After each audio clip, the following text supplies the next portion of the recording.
Good morning, students. So let us start with the next part of our topic, that is projectile when it is fired at some angle.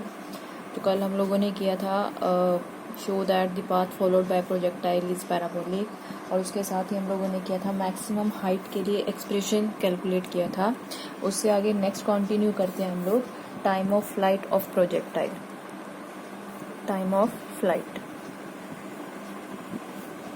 Time of flight क्या होता है वो already आप लोगों को definition पता है। The time taken by the projectile to complete its trajectory, that is called time of flight. तो इसके लिए एक्सप्रेशन कैलकुलेट करना है। एक्सप्रेशन के लिए हम लोग स्टार्ट करते हैं equation for y axis, that is y is equal to v naught y t plus half a by t square. Y is distance covered by the projectile vertically.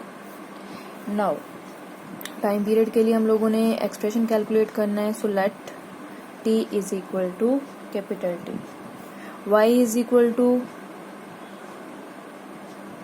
0।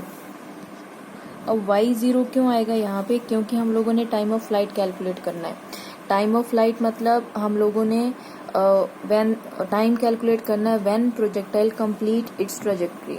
Projectile यहाँ से move करना start कर रहा है, धीरे धीरे उसकी जो हाइट है बाई एक्सिस के अलोंग, उसकी जो डिस्टेंस है जो ट्रैवल कर रहा है वो इंक्रीज हो रही है। इस पॉइंट पे जाके वो मैक्सिमम हो जाएगी, उसके बाद वो फिर से क्या होगी, डिक्रीज होगी, और इस पॉइंट पे जाके क्या हो जाएगी, 0। मतलब इस पॉइंट तक जो हमारा प्रोजेक्टाइल है उसकी जो वर्टिकल डिस्प्लेसमेंट है वो 0 है, क्योंकि वो एक्स एक्सिस से उसको थ्रो किया था, एक्स एक्सिस से उसने मूव करना स्टार्ट किया था और वापस कहाँ पे आ गया, एक्स एक्सिस पे ही वो फॉल कर रहा है। ठीक है। So y is equal to क्या है यहाँ पे, 0।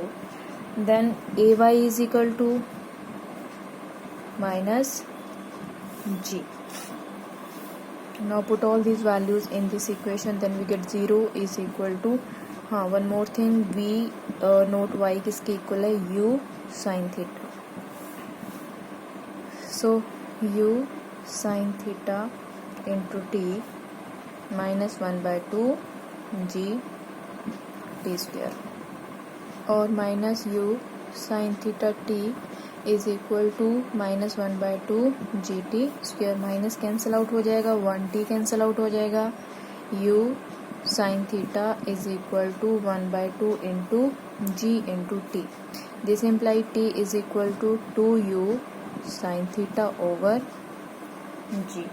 This is the expression for time of flight. So time of flight depends on initial velocity of the projectile, angle of projection that is theta, and acceleration due to gravity. यहाँ से numerical आते हैं, जैसे आपकी book में numerical भी दे रखा है। Projectile is thrown with initial velocity 5 metre per second and angle is 30 degree. तो इनिशियल वेलोसिटी क्या दे रखा है, न्यूमेरिकल है ये, u इज इक्वल टू यहाँ पे दे रखा है 5 metre per second and thrown at some angle theta is equal to 30 degree. ठीक है। इसी टॉपिक के नीचे दे रखा है यहाँ पे numerical, calculate the time of flight. Time of flight हम लोगों ने कैलकुलेट करना है, तो फॉर्मूला हमें पता है टाइम ऑफ फ्लाइट का क्या है, t is equal to 2u sine theta over g. तो जो भी आपको न्यूमेरिकल में वैल्यूज दे रखी होंगी वो इस इक्वेशन में पुट करनी है। ग्रेविटी की वैल्यू आप लोगों को पता है 9.8, so is equal to 2 into 5 into sine 30 over 9.8। Sine 30 क्या होता है, 1/2, so 10 into 1/2 over 9.8, that is 5 over 9.8। Further आप इसको सिंप्लीफाई करोगे तो 0.5 सेकेंड इसका आंसर आ जाएगा। ठीक है। तो इस टाइप के न्यूमेरिकल्स पूछे जाते हैं एग्जाम में, जो इसके रिजल्ट पे बेस्ड होंगे। रिजल्ट यूज करके हम लोग वो न्यूमेरिकल सॉल्व कर सकते हैं। चलो इसके बाद नेक्स्ट है हमारा हॉरिजॉन्टल रेंज। डेफिनेशन ऑलरेडी आप लोगों को पता है। हॉरिजॉन्टल रेंज क्या होती है, the maximum distance travelled by the projectile from the point of projection to the point where it hits the ground. This is the horizontal range which is represented by r. और horizontal range को calculate करने के लिए हम लोग कौन सी equation use करते हैं, x is equal to v naught x t plus half ax t square. Now conditions: v naught x is equal to u cos theta, t is equal to t. Horizontal range calculate करनी है तो obviously उसने जो पूरा trajectory cover की है उसी के लिए हम लोग कैलकुलेट करेंगे, तो टाइम पीरियड भी हम लोग क्या पुट करेंगे यहाँ पे, कैपिटल टी. और ए एक्स की वैल्यू क्या होती है, 0 along x axis. So then we get and also x is equal to r. So r is equal to u cos theta into t plus half a x क्या है हमारे पास, 0 into t square. So that is r is equal to u cos theta into t. Now put the value of time period from our equation. U cos theta into 2u sin theta over g.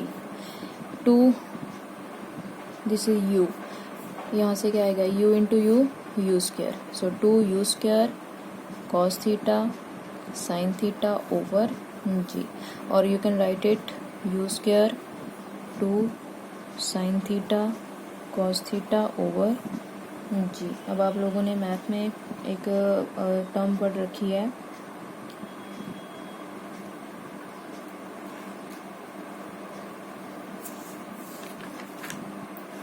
ये value जो है 2 sine theta cos theta, ये किसके equal होता है, 2 sine theta cos theta, this is equal to sine 2 theta.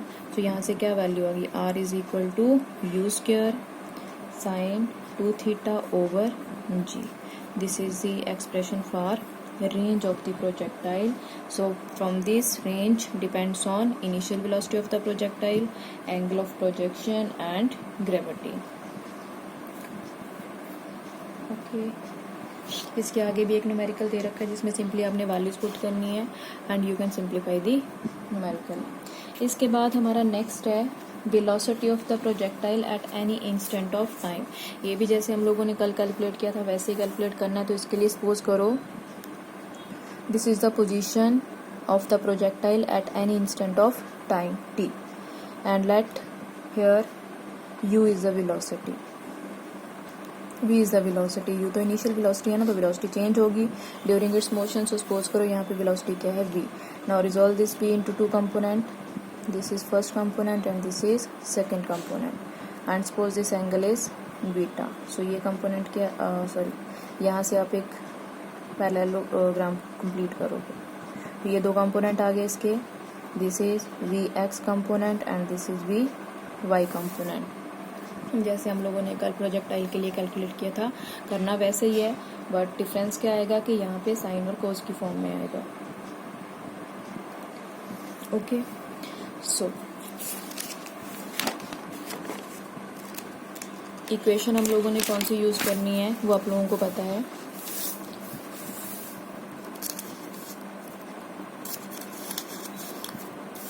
कौन सी equation use करनी है हम लोगों ने, v is equal to u plus a T.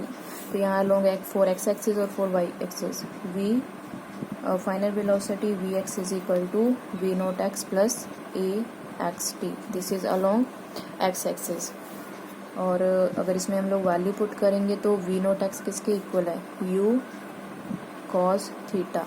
A x किसके इक्वल है, 0 के इक्वल. सो वी एक्स किसके इक्वल आ जाएगा, क्योंकि हम लोगों ने वी एक्स और वी वाई की वैल्यू फाइंड आउट करनी है,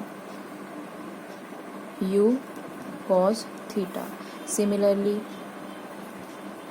अगर हम लोग y एक्सिस के लिए इक्वेशन लिखते हैं तो v y is equal to v naught Y